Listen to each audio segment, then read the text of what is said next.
In 2020, Nintendo had a huge Mario 35th anniversary blowout. I mean, I get it. Mario is Nintendo's mascot, so for his birthday celebration, they went all out with games, merchandise, and other small things, like switching up the eShop to be Mario themed. But when Nintendo was going all out for Mario's 35th, quietly another anniversary was being ignored: Fire Emblem's 30th. I know everyone is sick of seeing Fire Emblem at this point, because to some it's taken up half the Smash roster as of late, but Fire Emblem was mostly unheard of until Marth and Roy's appearance in Super Smash Bros. Melee. At the time, there were no Fire Emblem games available outside of Japan, and Super Smash Bros. Brawl rolled around. There were a few games already out, with one of the new characters being represented, Ike from Fire Emblem Path of Radiance.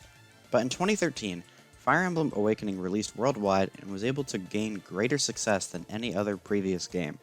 Fire Emblem always sold okay in Japan, but horrible anywhere else.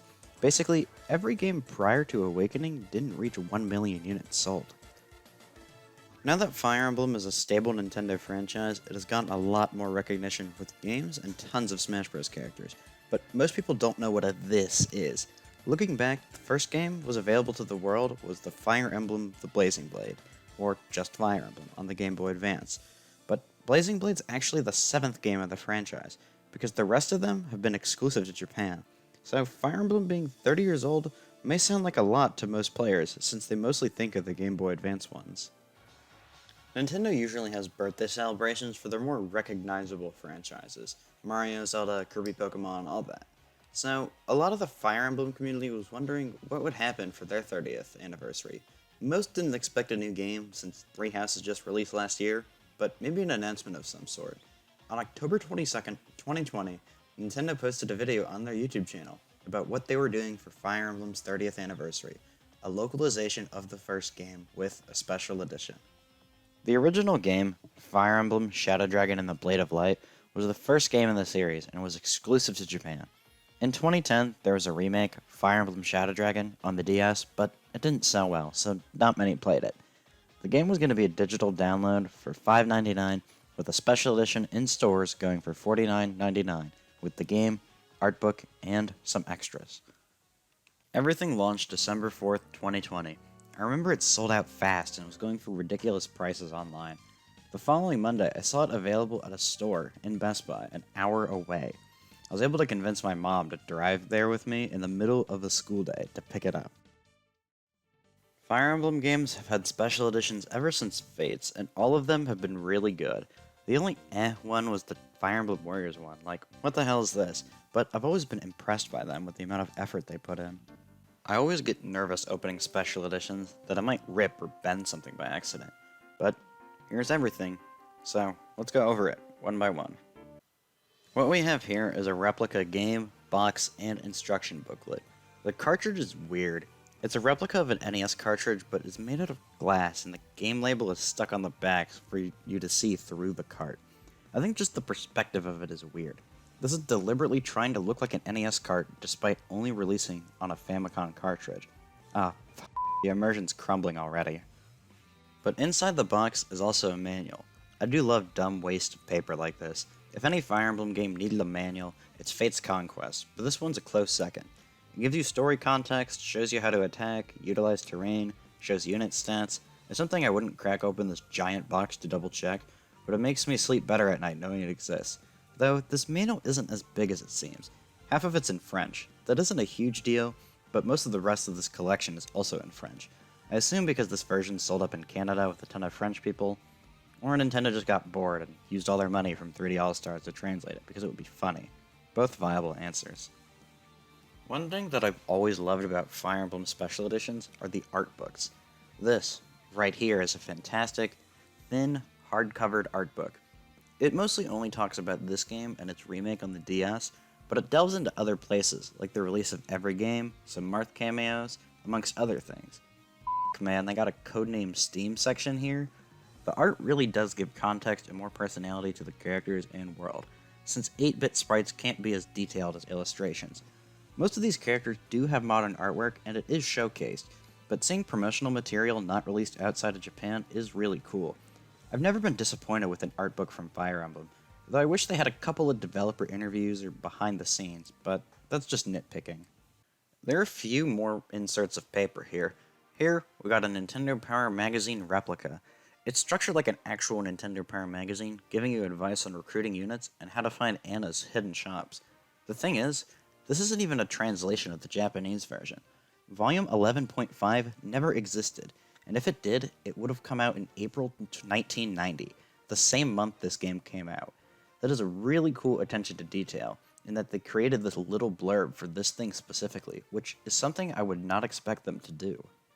There's this poster of Arcanea, and on the back shows the stats of all the bosses in the game. God, I hate this kind of thing. I don't like double-sided stuff at all. I'd rather have two separate things with something completely blank on the other side. Kinda bummed that this didn't get a great CD soundtrack like Echoes, Warriors, or Three Houses, but a lot of the tracks that are orchestrated in those, compared to the old NES music. And here, we have a card for the game code, which is a good transition on why this is so stupid.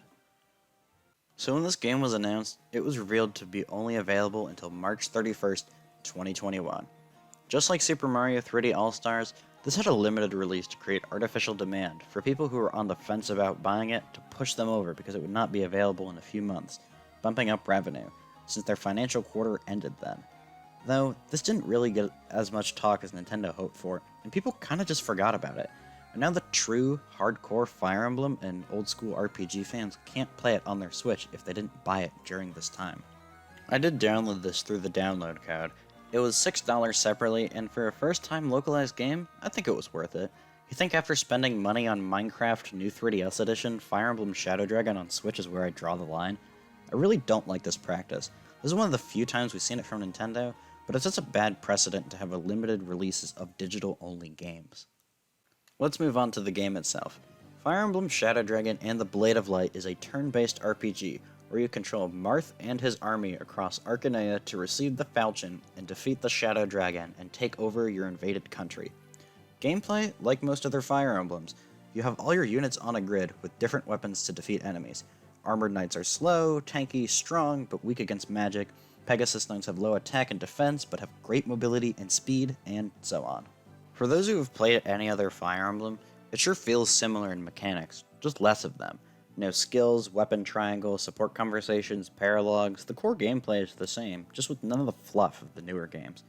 It's a very bare-bones early RPG, and if you're into that thing, you'd probably like this. But if you've only ever played the newer ones like Fates and Three Houses, this is completely different, and you have to approach everything differently. It's a pretty standard story. Not too much text, and characters aren't fleshed out at all and have no personality, with some of them even sharing the same battle portraits. I do enjoy the 8-bit tunes this game has, though. The version does have save states, a rewind feature, which is good. I personally try to be really conservative with that kind of thing, though. I would only recommend this if you enjoy old-school RPGs or are a big Fire Emblem fan, but I actually can't recommend it at all since you're not able to purchase it anymore, since it's been taken off the eShop. Even if you got the physical special edition, the code will no longer work, so if you're a collector, you're simply buying that thing for the special edition, and not the game itself. The game isn't impossible to play now. You can always emulate it. There are English fan translation and reproduction cards. One thing I do want to note though is Japan never got this at all. Instead, they got Fire Emblem 1 on the Nintendo Switch Online app, and I also want to add, Japan has quite a few Fire Emblem games for the Switch Online apps. They got the original, Mystery of the Emblem, Genealogy, the Holy War. Man, I'm jealous. I want some of this. I really do like the special edition. It does have a lot of effort put into something that I didn't expect. If you aren't an avid Fire Emblem fan, you probably wouldn't get any enjoyment out of this, but it's a shame that it's gone now. I can understand not producing the special edition after a certain amount of time, but the digital version shouldn't be taken down. This didn't sell anywhere near as much as Mario 3D All-Stars, Mario Kart Live, or even other Mario toys during that time, and didn't get nearly as much attention. Well, of course it didn't get attention. It was a very niche product for a limited amount of time, and it didn't have any advertising outside of that initial trailer. Hopefully Nintendo can bring over some older Japanese games that have never been localized, such as Mother 3 or the Advance Wars games, or Captain Rainbow, I don't know. One thing I hope they don't do is these limited releases. It really limits the availability if wanting to play it on official hardware without spending a fortune and dealing with second-hand markets. If this was more successful, maybe we would have seen more localizations similar to this.